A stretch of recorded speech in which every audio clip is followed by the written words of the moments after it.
Hello दोस्तों, मेरा नाम मनोज कुमार। आज हम आपको 10th क्लास मैथ एनसीईआरटी की प्रश्नावली 13.4 का 5वां क्वेश्चन सॉल्व करेंगे। 5वां क्वेश्चन है हमारा 20 सेंटीमीटर ऊंचाई और शीर्ष कोण 60 अंश वाले एक शंकु की ऊंचाई को बीचों बीच से होकर जाते हुए एक तल से दो भागों में काटा गया है, जबकि तल शंकु के आधार के समांतर है।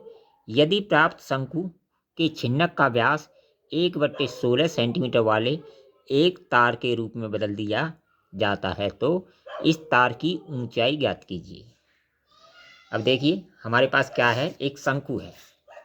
यानी हमारे पास क्या है, एक शंकु है। देखिए इस टाइप का एक शंकु है, ठीक है। इस टाइप का एक शंकु है हमारे पास, ठीक है। इसकी जो ऊंचाई दे रखी है हमें 20 सेंटीमीटर दी है और शीर्ष कोण है इसका 60 अंश का दे रखा है, ठीक है। इसकी ऊंचाई दे रखी है 20 सेंटीमीटर और शीर्ष कोण 60 अंश का दे रखा है। अब देखिए इसे बीचों बीच से काटा गया है, यानी 10 सेंटीमीटर ऊपर और 10 सेंटीमीटर नीचे। नीचे जो काटा गया है वो इस तरह का हमें भाग प्राप्त होता है, एक छिन्नक प्राप्त होता है। ये शंकु है, इसको जब बीचों बीच से काट दिया तो हमें एक छिन्नक प्राप्त होता है, ठीक है। अब देखिए ये 60 अंश का है और इनका आधा करेंगे तो ये 30 अंश के हो जाएंगे। यानी इसको हम आगे मिलाएंगे, केंद्र से मिलाएंगे, ये 30 अंश के हो जाएंगे, ठीक है। 30 अंश हो जाएंगे। अब इसमें इसकी जो ऊंचाई है, जो यहाँ से यहाँ तक जो ऊंचाई है वो 10 हो जाएगी और 10 यहाँ से यहाँ तक हो जाएगी, तो इसकी ऊंचाई हमारी 10 सेंटीमीटर आएगी। अब देखिए हमें क्या करना है इस क्वेश्चन में, इस छिन्नक का आयतन इस तार के आयतन के बराबर करना है। यानी कोई भी ठोस होता है जब किसी दूसरे रूप में उसे परिवर्तित करते हैं तो दोनों का आयतन समान होता है, यानी आयतन बराबर होता है। अब देखिए इसका आयतन, जो छिन्नक का आयतन निकालने के लिए हमें R1 और R2 की जरूरत पड़ेगी। बड़े वाले को R1 मानते हैं और छोटे वाले को R2 मानते हैं, ठीक है। तो इसमें R1 और R2 हमें दी नहीं है, क्योंकि हमें इसका आयतन निकालेंगे तो हमें R1 और R2 की जरूरत पड़ेगी, जो हमें इस क्वेश्चन में दिया नहीं है। तो इसीलिए देखिए हमने इसे मिलाया आगे, तो इससे हमें दो त्रिभुज प्राप्त होते हैं, एक ABC छोटा त्रिभुज, एक दूसरा त्रिभुज ADE। ये दो त्रिभुज प्राप्त होते हैं। अब इससे क्या करेंगे, इससे हम R1 और R2 निकाल लेंगे। क्या निकाल लेंगे, R1 और R2 निकाल लेंगे। अब देखिए ये क्या है, थीटा, यानी थीटा के सामने कौन सा क्या होता है, लंब होता है। तो ये हमारा लंब हो गया, ठीक है। और ये आधार हो गया। यानी पहले त्रिभुज में चलते हैं ABC में, ठीक है। तो पहले त्रिभुज में चलते हैं, त्रिभुज ABC में, त्रिभुज ABC में, ठीक है। ABC में चलते हैं, ठीक है। त्रिभुज ABC में चलते हैं। तो देखिए ABC, यानी इसमें क्या है, थीटा के सामने क्या है, लंब। तो और थीटा कितना रखा, 30। तो इसमें किसका प्रयोग है, अब देखिए ये लंब है, ये आधार है, ये लंब ये आधार। लंब और आधार का संबंध किसमें होता है, tan में। तो tan थीटा बराबर होगा हमारा BC, यानी लंब बट्टे आधार बराबर BC बट्टे AB। AB के होगा, ठीक है, AB के होगा। अब देखिए AB के होगा। अब देखिए BC हमारी कितनी दे रखी है, BC हमें निकालनी है। यानी BC मतलब R2, यानी ये वाली R2 हमें निकालनी है। इस बड़ी वाली को R1 बोलते हैं, छोटी वाली को R2 निकालते हैं। तो BC हमें निकालनी है, ठीक है। तो tan थीटा कितना है हमारा, 30 अंश। tan 30 बराबर है हमारा BC, हमें मालूम नहीं है, BC बट्टे यहाँ से यहाँ तक कितना है 10, यहाँ से यहाँ तक कितना है 10 हो जाएगा, ठीक है, 10 हो जाएगा। अब देखिए tan 30 का मान कितना होता है, 1/√3 बराबर BC बट्टे 10, ठीक है। तो बराबर करेंगे इसे, इधर कर लेता हूँ, ठीक है। BC बराबर आ जाएगा हमारा, BC बराबर आ जाएगा 10 बटे अंडर रूट 3 सेंटीमीटर। 3 सेंटीमीटर ये क्या आ गई है, ये आ गई हमारी R2। क्या आएगी, R2 बराबर 10 बट्टे अंडर रूट 3 सेंटीमीटर। ठीक है, इसी तरह हम क्या निकाल लेंगे, R2 निकाल ली, R1 निकाल लेंगे। अब त्रिभुज ADE में, त्रिभुज ADE में, त्रिभुज ADE में अब देखिए थीटा के सामने वही क्या होता है, लंब, और ये आधार। अब पहले आधार था 10 यहाँ से यहाँ तक, अब आधार हो गया हमारा 20। आधार कितना हो गया, अब देखिए पहले आधार कितना था हमारा, पहला आधार हमारा यहाँ से यहाँ तक था। अब त्रिभुज हो गया हमारा ADE, तो आधार हमारा कहाँ तक हो गया, यहाँ से यहाँ तक, तो यहाँ से यहाँ तक कितना है 20। ठीक है, केवल इसकी ये केवल 20 चेंज करना है हमें। तो उसी तरह से त्रिभुज ADE में, त्रिभुज ADE में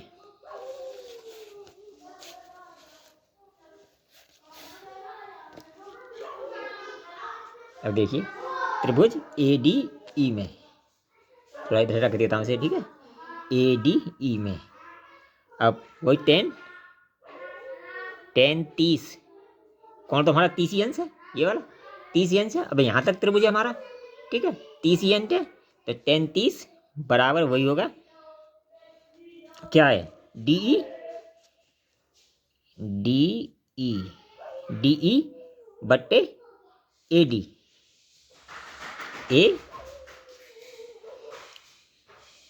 D बट्टे AD।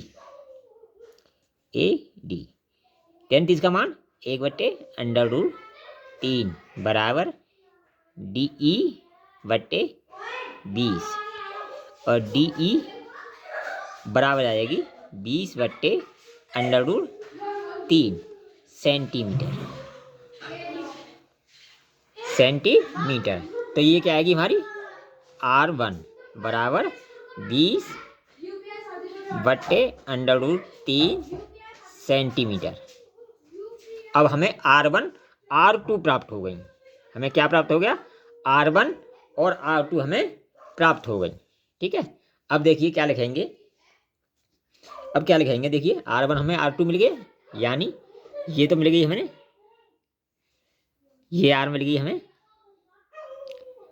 10 बट्टे अंडर रूट 3 सेंटीमीटर, और ये मिल गई 20 बट्टे अंडर रूट 3 सेंटीमीटर। यानी त्रिकोणमिति का प्रयोग करके हमने R1 और R2 निकाल ली। अब क्या करेंगे, छिन्नक का आयतन बराबर बेलनाकार तार का आयतन, अब हम आसानी से इसके फॉर्मूले रख के निकाल सकते हैं। ठीक है, अब देखिए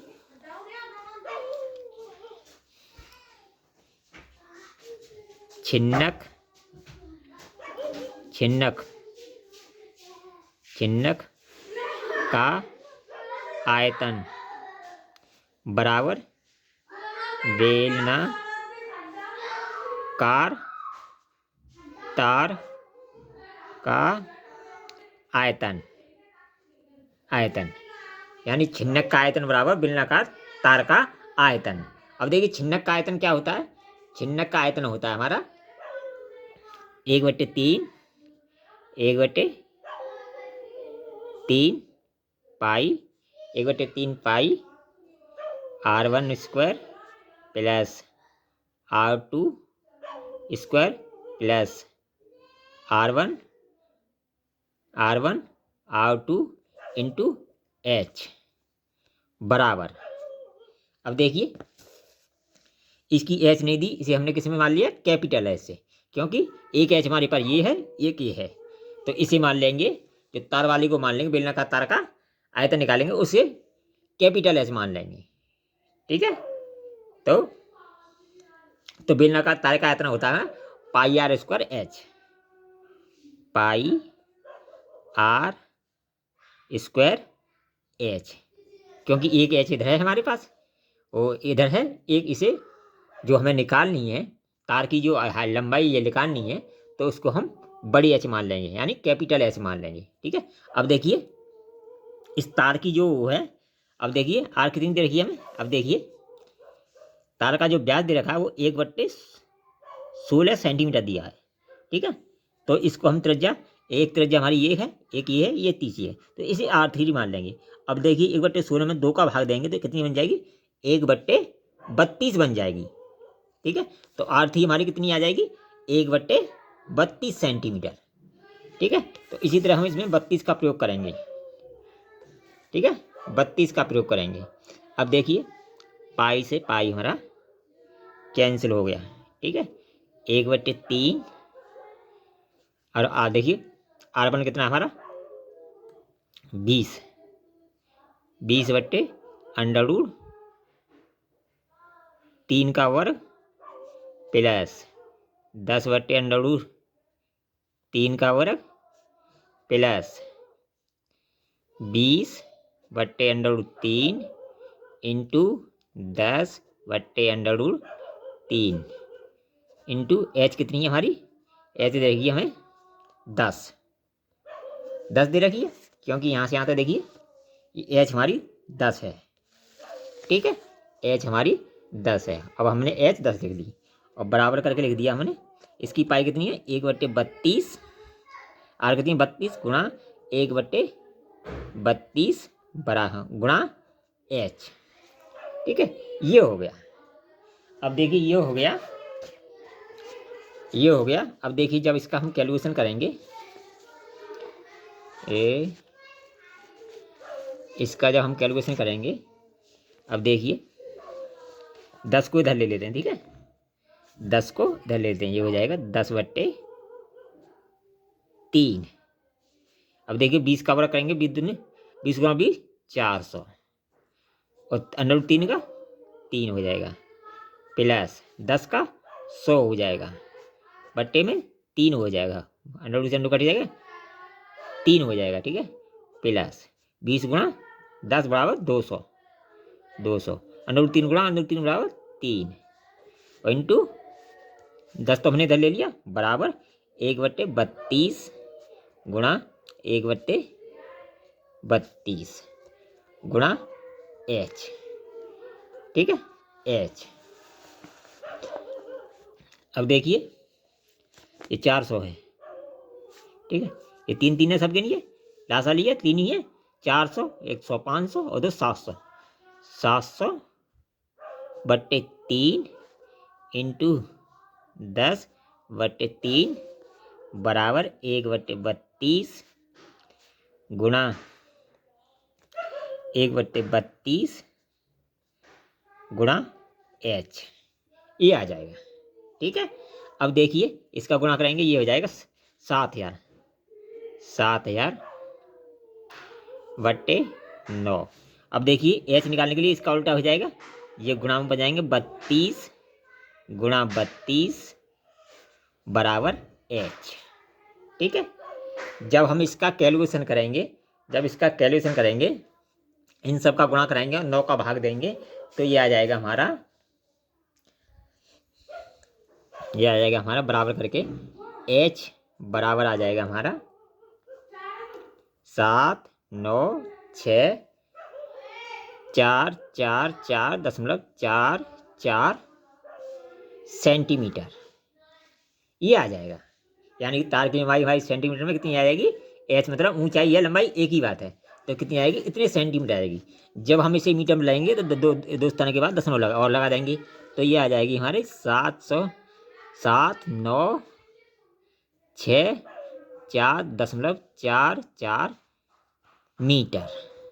मीटर। ये इसका आंसर हो गया। ठीक है, तो तार की लंबाई कितनी आएगी हमारी 6964.44 मीटर, ये इसका आंसर हो गया। ठीक है, अगर वीडियो पसंद आए तो कमेंट कीजिए, लाइक कीजिए, शेयर कीजिए। ऑल द बेस्ट, मिलेंगे न्यू वीडियो में।